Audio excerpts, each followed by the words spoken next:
Hello everyone! The second part of episode 72 had been finally released a few days ago. And at this point I've rewatched it a couple times more in order to find some secrets or interesting details that are really worthy of discussion, and I've found them. So today I'm going to discuss all the secrets and hidden moments that I didn't cover in my previous video. And I will answer the following questions. How exactly did G-Man trick and defeated Astro Toilet? How will Titan Cameraman use his new Lego hand in the future, and what kind of danger may possibly await him? And most importantly, what's going to happen in the battle between G-Man and the trio of Titans in the next episode? Now get your tea and snacks ready and prepare to watch this video to the end, because it's going to be really interesting, and let's go! But before I'll start speaking on the most interesting stuff, let's mention a couple of little funny things that I didn't pay attention while analyzing the episode a few days ago. For example, let's take a look at this blaster on the right hand of the Astro Emperor. And one of my subscribers mentioned that it looks really similar to the blaster hand that belonged to Godzilla in the movie called Godzilla vs. Kong. I watched this scene out of it, and it turned out that my subscriber was right, and this indeed seems to be a reference. Especially considering the fact that Boom liked Godzilla movie series a lot and he had already done a reference to this character before, although it was made in a form of a joke. And by the way, guys, I'm always happy to see your comments where you write your own thoughts or see some references that you saw, because it makes me even more sure that my community is the smartest on YouTube.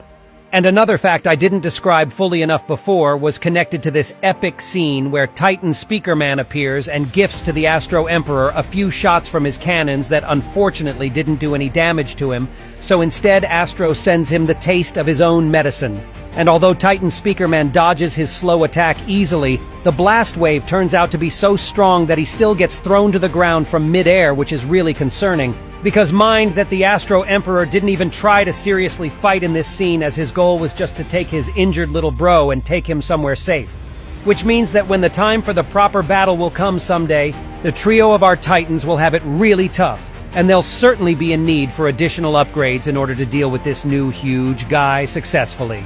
And don't forget of the fact that Skibidi toilets became much more powerful on their own as well, and they developed tremendously thanks to the ideas of the late Skibidi scientist. And they have an even bigger potential to become even stronger.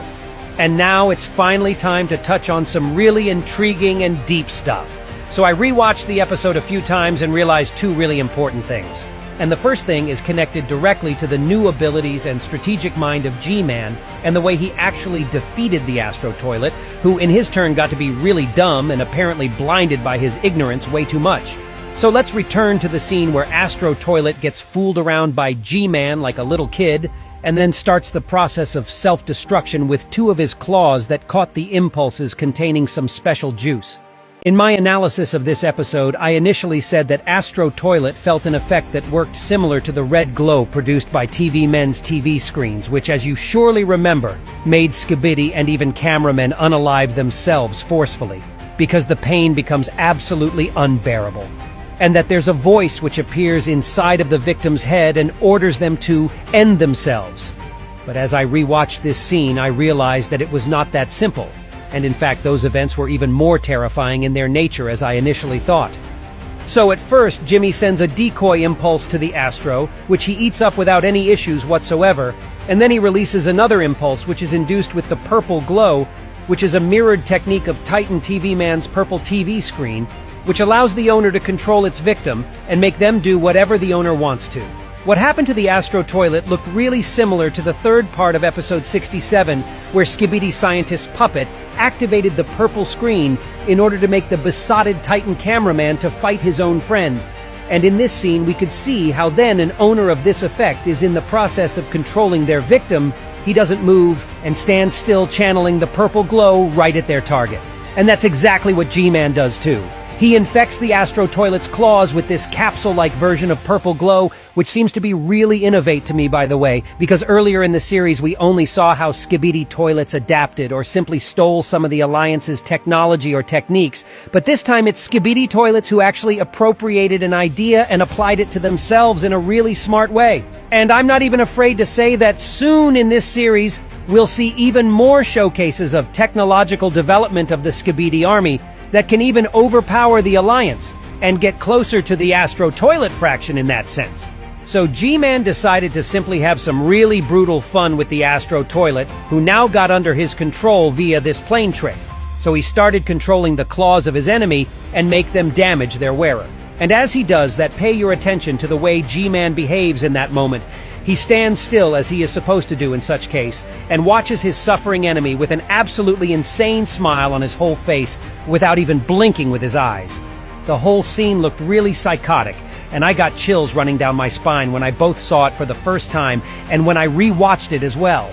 And also check out when Astro Toilet ripped 2 of his infected claws with the third one that wasn't affected by the purple glow impulse. G-Man can't control him any longer, so he gets ready to activate his lasers instead to finish off his damaged opponent for good. But as we know it perfectly clear at this point, his plans aren't meant to come into life due to the bigger threat appearing on the horizon. And as I mentioned the claws that were ripped off already, let's go to the second thing I'd really like to discuss with you guys today. And this thing is Titan Cameraman grabbing one of these claws from the ground and attaching it to his right hand. I think this action will definitely affect him in the nearest future, and not in the best of ways, unfortunately. And let me explain to you why. If all the previous pieces of Lego that he used as alternatives for his right hand before were seemingly harmless and pretty effective, then taking one of Astro's claws is surely not the best move for him for 2 reasons exactly. The first one is that there's still a really high possibility for the remnants of G-Man's purple glow to remain inside of this claw, which means that when the time to fight G-Man comes, Titan Cameraman will probably turn out to be in great danger. Just think about this. He already got under the effect of terrifying purple glow from Skibidi Scientist before, and at that time he nearly finished off his brother Titan Speakerman against his will before the eerie eyes of G-Man, who was watching the whole show. So here's the second reason for Titan Cameraman to find himself in real danger pretty soon.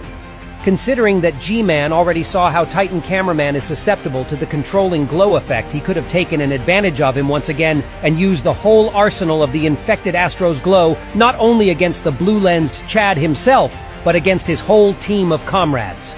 Let's remember once again what this Astro's claw is capable of. Not only can it pull and throw different objects at extremely fast speed, but it also still has an ability to protect the wearer in a shield-like manner, to catch and rechannel different energetic impulses, to use its other combat forms and many other things.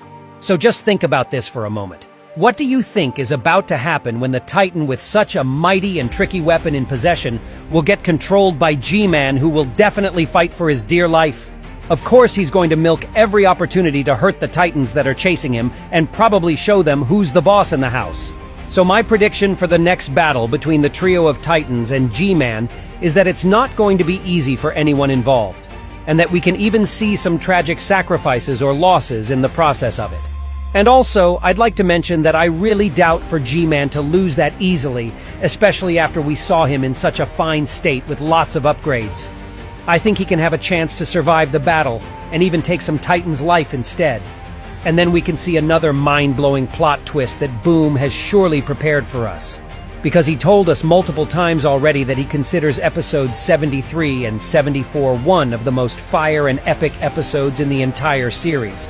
So we should definitely expect something extraordinary next time. I'm planning to create a separate video that's going to be dedicated to my predictions on what may take place in episode 73, because I have plenty to suggest and discuss. And don't forget that I always take into consideration your theories and ideas as well. So don't forget to join me on my Discord channel, where you can easily communicate with me and with each other and have lots of fun as well. And that was all for today. I really hoped you enjoyed today's video, and if you did, then don't forget to hit the like and subscribe buttons not to miss my new videos, and be sure to write your own thoughts on the released episode in the comment section below. And that was me, Iso Toilet. See ya!